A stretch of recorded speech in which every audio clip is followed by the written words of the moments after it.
So Dhurandhar revenge. So Dhurandhar main concept ఏంటంటే ఒక Indian spy పాకిస్తాన్లో స్థిరపడి ఒక ఆ సిస్టంలో కలిసిపోయి ఉండడం అండ్ ఆ సిస్టమ్ని డిస్ట్రాయ్ చేయడానికి రెహమాన్ డెకాయిట్ని ఎట్లా డిస్ట్రాయ్ చేసిండు అనేది ఫస్ట్ పార్ట్లో చూపించారు కదా.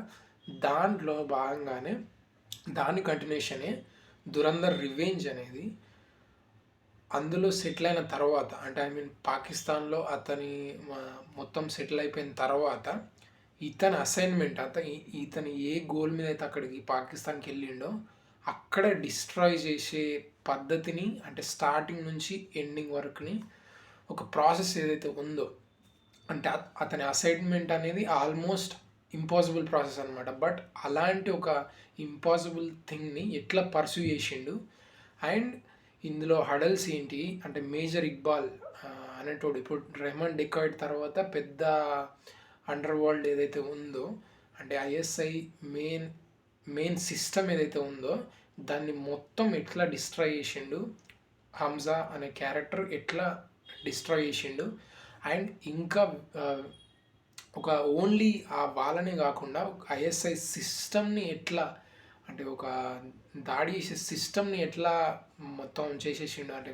స్మాష్ చేసేసిండు అని చెప్పేసి ఈ దురంధర్ రివెంజ్ అనేది ఉంటుంది ఫిలిం. బట్ మీరు చాలామంది కంప్లైంట్స్ ఏమున్నాయంటే స్టార్టింగ్ నుంచి ఎండ్ వరకు 4 hours కదా చాలా బోరింగ్గా ఉంటుంది అది అని చాలామంది అనుకుంటున్నారు కానీ కాదు.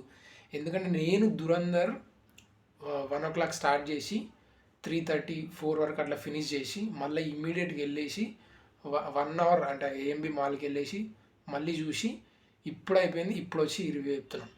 సో ఈ ఆల్మోస్ట్ 7.5 hours నేను చూసినా కదా అసలు ఎక్కడ కూడా ఫీల్ అవ్వాలి. ఇన్ఫ్యాక్ట్ ఇంకొంచెం ఉంటే బాగుండన్న ఫీలింగ్ కలిగింది నాకు. ఎందుకంటే that kind of hooking points ఉన్నాయి ఆ సినిమాలో.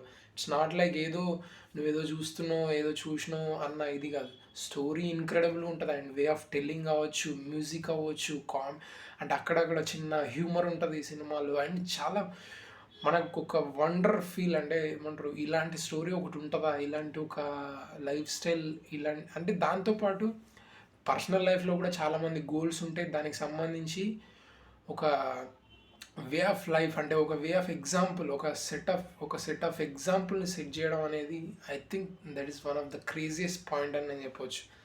అంటే ఇప్పుడు చాలాసార్లు ఒక ఎగ్జాంపుల్ సెట్ చేయడం అనేది చాలా ఇంపార్టెంట్. అంటే మనం పెట్టుకున్న గోల్కి ఒక ఎగ్జాంపుల్ ఇన్ ద సెన్స్ ఒక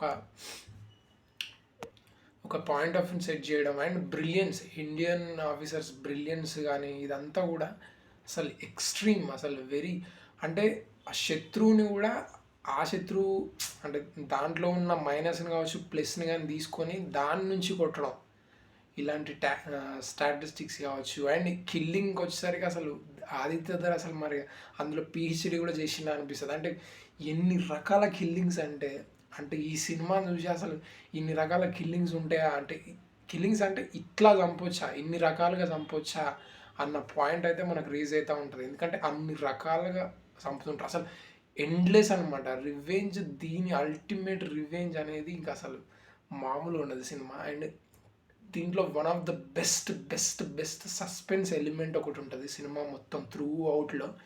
బట్ అది మాత్రం రివీల్ చేయకూడదు ఎందుకంటే చేస్తే మీకు ఇంట్రెస్ట్ పోతుంది కాబట్టి.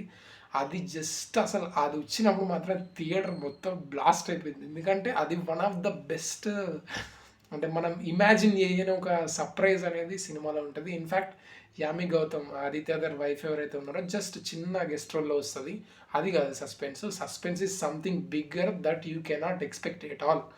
సో అదనమాట మీరు చూసిన తర్వాత అసలు మళ్ళీ సినిమాకి వెళ్తారు, మళ్ళీ వెళ్తారు అనమాట. మీకు ఫ్రీ టైం దొరికిన ఒకవేళ చూడాలన్నా. In fact I would like to go tomorrow also because of this film.